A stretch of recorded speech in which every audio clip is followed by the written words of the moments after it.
में financial transactions किसने की थी, अगर कोई रिसोर्सेज प्रोवाइड किए गए थे तो किसके द्वारा किए गए थे। और जैसे फरत नाम का व्यक्ति है, इसने काफ़ी इसमें अग्रणी रोल पीछे रहते हुए प्ले किया कि जिसने वहाँ पे शरण भी दी ऐसे लोगों को जो इस घटना की प्लानिंग में शामिल थे, और उसके साथ साथ वीडियो को प्रसारित करने में भी वीडियो को एक तो लोगों को वीडियो बनाना अपने मोबाइल से, उस वीडियो को लोगों को भेजना और उन लोगों को फ़ोन करके ये भी कहना कि आप इस वीडियो को जगह जगह प्रसारित करें।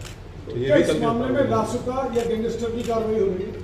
अभी हम लोग जो दर्ज मुकदमे, हमारे पास 10 मुकदमे दर्ज हैं जिनकी विवेचना हम लोग इंश्योर कर रहे हैं कि इनकी विवेचना अच्छे तरीके से हो, जितने अभियुक्त सामने आ रहे हैं वो जेल भेजे जाएं, उसके बाद जो भी विधिक प्रावधानों के अंतर्गत पॉसिबिलिटी होगी उसकी पर कार्रवाई की जाएगी। सर, बाहर के जो लोग थे जैसे आपने बताया था, क्या उसके ऊपर कुछ डेटा मिल पाया है, कितने लोग बाहर से आए थे इस भीड़ में शामिल होने? हम लोगों के पास इंटेलिजेंस से भी इनपुट है, हम लोगों के जो अपने एसओजी सर्विलांस टीमें होती हैं उनसे भी इनपुट है। कुछ लोग हमने आइडेंटिफाई किए हैं बाहर के लोग जो मौके पे इस घटना में उस भीड़ में शामिल थे।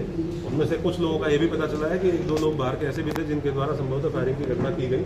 उनके लिए हम लोग और डीपली इन्वेस्टिगेट कर रहे हैं और बातचीत कर रहे हैं। अगर दूसरे जनपद से भी सहायता की आवश्यकता होगी तो वहाँ की पुलिस से भी संपर्क करके उनकी भी सहायता लेकर हम लोग इनको गिरफ्तार करें। और कितना मोटा अमाउंट होगा लोगों का जो संख्या इकट्ठा होगी? ऐसा कहा जा रहा है 40,000 लोगों को इकट्ठा करने की बात है। नहीं, क्योंकि कहीं एक पॉइंट पे तो इकट्ठा हो ही नहीं पाए। जो हम लोगों की नाकाबंदी थी, हम लोग क्योंकि हम लोग अवेयर थे पहले से ही कि इस प्रकार का एक प्रयास हो सकता है कि किसी एक पॉइंट पे बहुत अत्यधिक भीड़ की जाए, तो हमारी नाकाबंदी और बैरिकेडिंग शहर के चारों तरफ थी। और इसलिए आपने देखा होगा कि शहर के किसी भी पॉइंट पे, सिंगल पॉइंट पे भीड़ को मर्ज नहीं करने दिया गया। अगर भीड़ एक जगह पे मर्ज होती है तो वो भीड़ बहुत ज़्यादा संख्या हो जाती है। तो हमारे पास जो भी बैरिकेडिंग पे राजपत्रित अधिकारी जीओज लगे थे, उन्होंने अलग अलग पॉइंट्स पे रोका और इसीलिए 10 एफआईआर दर्ज हुई है कि अलग अलग 10 पॉइंट्स पे पुलिस के साथ पुलिस के ऊपर पथराव या सरकारी कार्य में बाधा डालने का काम किया गया।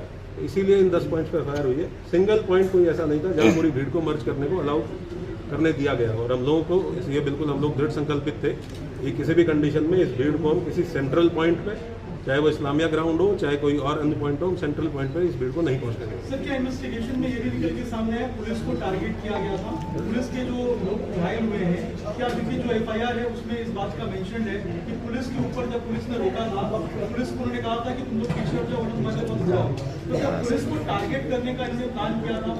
ऐसा भी क्या इन्वेस्टिगेशन? पुलिस तो विजिबल फेस है ही पुलिस, क्योंकि हर बैरिकेड पे पुलिस लगी हुई है। तो अगर कोई गलत काम करने जा रहा है, कानून तोड़ने जा रहा है, तो पहला फ्रंट पुलिस ही है जो उसको रोकती है। तो ऑब्वियस सी बात है कि अगर वो कानून तोड़ने के लिए इच्छुक है या कानून तोड़ना चाहता है तो